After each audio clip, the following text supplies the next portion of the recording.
All right, let's dive into something that might completely change how you think about, well, thinking. We're going to explore this wild idea that you don't just have one brain, but two. And the second one, it has a shocking amount of control over how you feel every single day. You know you have, right? We all say things like, I have a gut feeling about this, or we talk about butterflies in my stomach. And we usually just brush it off as a figure of speech. But what if it's not? What if it's actually a literal description of a conversation happening inside your body that you were never really supposed to be aware of? Think about it. Those butterflies, they aren't just in your head. You feel them. That pit in your stomach, that's a real physical sensation. These are tangible events. Your gut is reacting, and it's sending these incredibly powerful signals up to your brain that get interpreted as anxiety or excitement or dread. This isn't your imagination. It's biology. And the scale of this conversation is just staggering. Okay, look at this number, 90%. Just let that hang there for a second. What on earth could this represent? Well, it's a number that basically flips our whole understanding of where our moods come from right on its head. That's right. A whopping 90% of your body's serotonin, you know, the famous feel-good chemical that's in charge of your mood, your sleep, all of it, is not made in your brain.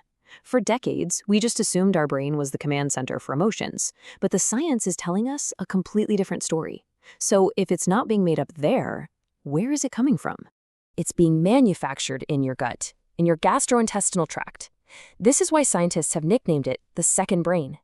And it's not some junior partner either. It's a powerhouse of chemical production that is constantly, and I mean constantly, shaping your mental state. So, let's take a tour of this inner world, shall we? Picture your gut as this massive, bustling chemical factory. And the workers on the factory floor? Trillions and trillions of tiny microbes. And their job is to literally manufacture the chemicals your brain needs to function. And let's be super clear. These aren't some weird knockoff gut chemicals. We're talking about the exact same neurotransmitters your brain runs on. Your gut bacteria can produce serotonin, our mood stabilizer. They can produce dopamine, that hit of motivation and reward. They make GABA, which tells us to calm down, and even norepinephrine to keep us alert. It's like you have this personal chemical producing team working for you, 24/7. Now, this factory doesn't just run on air. It needs raw materials. And where do those come from? Your lunch. To make that all-important serotonin, your microbes need tryptophan, which you get from foods like turkey or cheese or oats. To make dopamine, they need tyrosin, found in stuff like beef and fish. It's a direct supply chain. What you eat for lunch literally provides the building blocks for how you feel this afternoon. Okay, so the gut is making all this amazing stuff, but so what? How does that information actually get from your gut all the way up to your brain? Well, turns out there's a biological superhighway connecting them. It's called the gut-brain axis, and it's not a one-way street. It's a constant, two-way conversation. Think of it like a nonstop phone call. The brain sends messages down about stress, and the gut sends a massive flood of information back up about, well, everything. Your nutrient levels, inflammation, what the microbes are up to. Your brain, your gut, and those microbes are all locked in this incredible feedback loop. It's the physical architecture that makes a gut feeling possible. And the main cable in this entire network, the real fiber optic line, is called the vagus nerve. Its name actually comes from the Latin word for wanderer, because it literally wanders all the way from your brainstem down into your abdomen, connecting to all your major organs, especially your gut. It is the primary channel for this conversation. Now, you'd probably assume this whole conversation is a pretty even 50-50 split, right? The brain tells the gut what to do, the gut reports back, makes sense. But that's not what happens at all. The traffic on this superhighway is shockingly one-sided. And this is a real game changer. An unbelievable 90% of the signals traveling along the vagus nerve are going from the gut to the brain. Only 10% are going the other way. Just think about that for a second. Your gut is doing almost all of the talking. It's not just a passive receiver of orders. It's a primary source of information, constantly feeding your brain status updates that literally shape your perception of the world. So we've got this beautiful, complex system. But what happens when it breaks? What happens when the messages from the gut get scrambled or become signals of distress? Well, this is where we see the really deep and sometimes scary connection to our mental health. A breakdown in the system often starts with something called dysbiosis.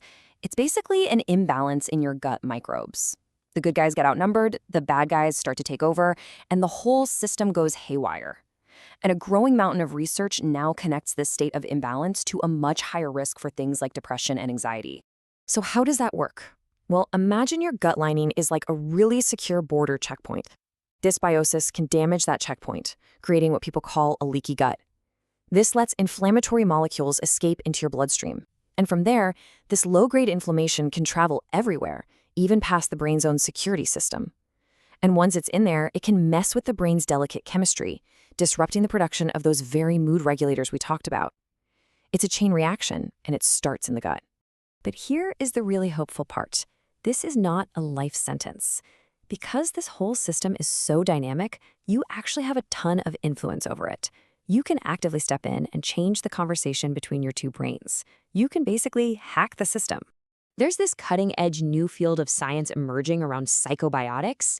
It sounds like science fiction, but it's real. These are specific types of good bacteria, probiotics, that have been shown to provide real mental health benefits when you take them. They're essentially targeted reinforcements you can send in to help restore balance and improve that gut-brain conversation. But you don't need anything fancy to get started.